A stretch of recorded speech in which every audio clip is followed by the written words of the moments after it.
This is section 1.4, part 3, where we are now going to look at rewriting a nonlinear equation. So nonlinear means if you were to graph this equation, it would not form a straight line. Thus, it's nonlinear. So, looking at number 1, we see we want to solve the equation xy minus y equals 9, and we want to solve that for y. And what's kind of unique and interesting about this equation is we have multiple y's. And we can't combine them, unfortunately, because they're two different terms. We have term 1 here, which has the variables x and y combined with multiplication, and the second one just has y on its own. So unfortunately, they can't be combined. If we just had y minus y or y plus y, that might make our lives a little bit easier. But in this case, we're going to have to do something called factoring. We want to factor out the greatest common factor here. So when you have to solve for a variable and there's multiple of them, you want to get both those variables on the same side of the equation. And lucky for us, that's already happened here. And once that happens, you have them both on the same side, you should likely be able to factor one of them out. So we see y occurs in both terms. So let's first start by rewriting the equation, down here. So we've got xy minus y equals 9. If that variable occurs in each term, which it does, you can factor it out and write it just once.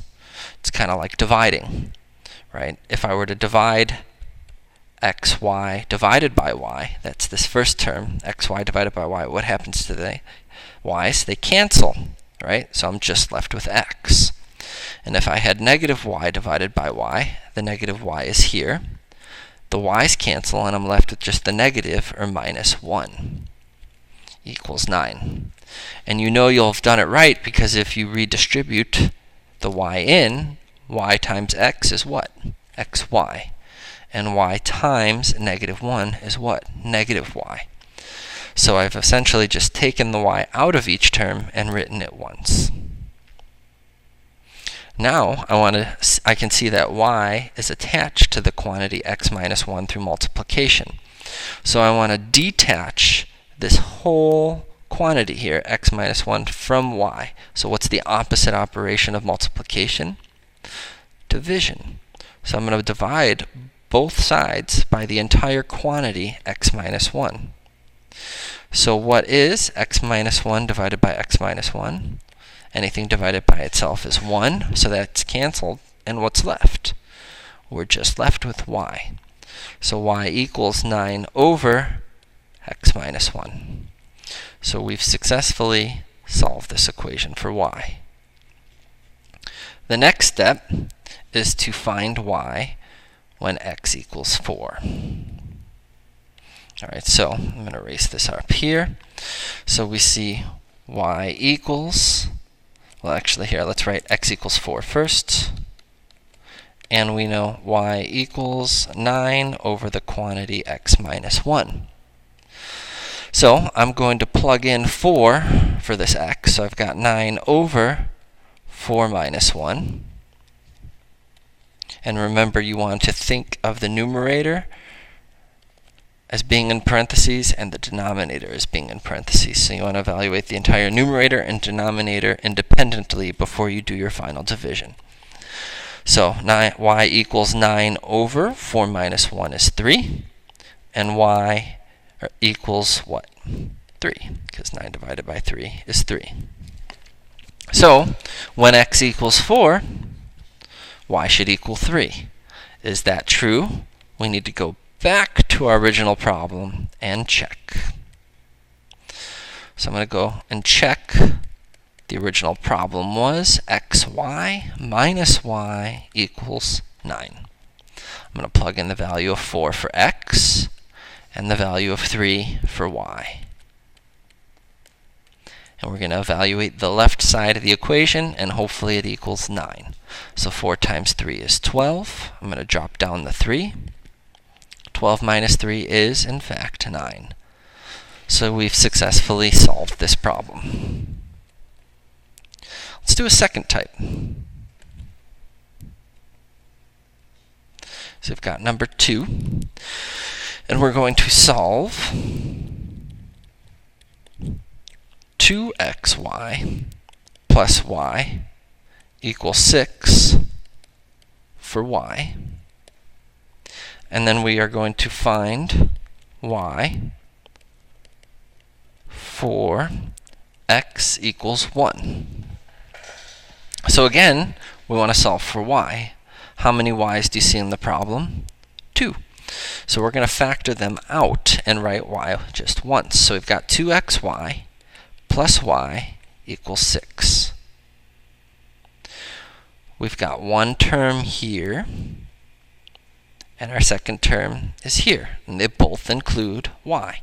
So I'm going to write y once. If I've taken it out, what's left in this term? 2x. If you remove the entire term, what's y divided by y? 1. So whenever you remove the entire term, you must replace it with 1. Equals 6. How is y attached to 2x plus 1? It's attached through multiplication. So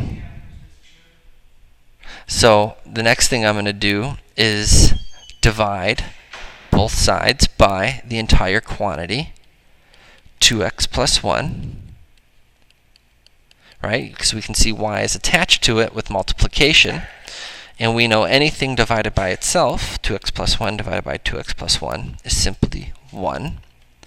So y equals 6 divided by the quantity 2x plus 1.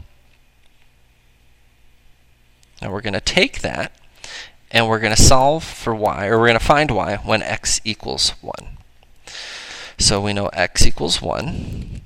And we've got the equation y equals 6 over 2x plus 1. So I'm going to plug in 1 for x.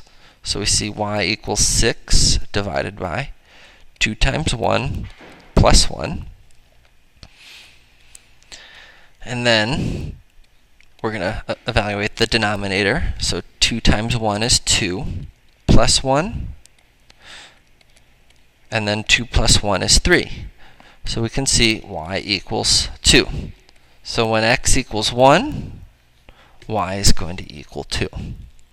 Last step is to check. So we're going to go back to the original problem, 2xy plus y equals 6.